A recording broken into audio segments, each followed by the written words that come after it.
de Namur, donc, une photo du parc printemps-été. Donc a priori, quand on voit cette photo, on voit une belle photo de nature, mais ça n'a pas l'air très vivant à première vue. Nous allons voir que c'est bien différent de ce que l'on voit en réalité. Donc tout ceci, c'est ce qu'on appelle l'habitat. Donc par exemple, on peut avoir un habitat qui est ici la mare ou l'étang, donc c'est un point d'eau dans lequel on va retrouver des êtres vivants. Ça peut être la terre ou ça peut même être l'air ici, donc l'habitat aérien. Donc l'habitat va désigner l'endroit où on va retrouver des êtres vivants. Alors sur cette photo, ce qu'on observe, on observe déjà plusieurs arbres, donc différentes espèces d'arbres, des sapins, etc. On retrouve également des buissons où on peut également retrouver dans cette photo, dans ce parc, différentes sortes de fleurs, différentes espèces de fleurs. Tout ceci, c'est ce qu'on appelle la flore. Donc la flore, c'est le règne végétal, ce sont des êtres vivants, mais dans les végétaux. Alors si on va un peu plus loin, on peut également retrouver des mammifères. Dans les arbres, on va retrouver des écureuils, le soir des chauves-souris, et si quelqu'un se promène le long du parc, c'est possible qu'il promène son chien. Donc on va également retrouver des êtres vivants comme des mammifères ou des poissons dans la mare qui est située ici derrière. Alors plus petits, donc on les voit moins mais ils sont bien présents et en nombre très important, ce sont les insectes. Donc au niveau du point d'eau, on va également retrouver des libellules, près des fleurs, des abeilles, des guêpes. On peut également retrouver dans la terre des fourmis, près des buissons ici, des coccinelles qui vont se nourrir de pucerons.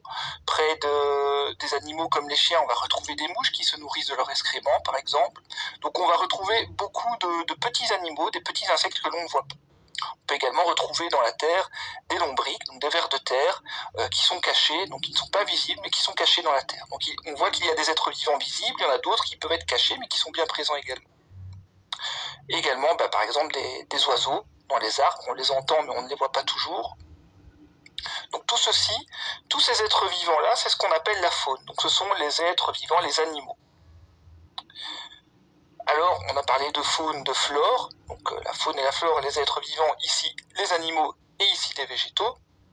Ces deux noms ici forment en fait ce qu'on appelle la biocénose. La biocénose reprend tous les êtres vivants, que ce soit animal ou végétal.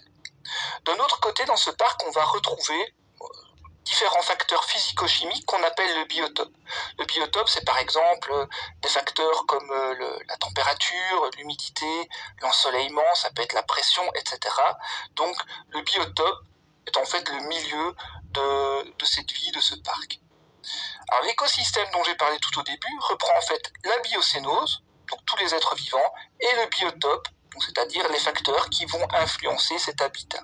Donc tout ça avec les animaux, c'est ce qu'on appelle les animaux ou les plantes, c'est ce qu'on appelle l'écosystème.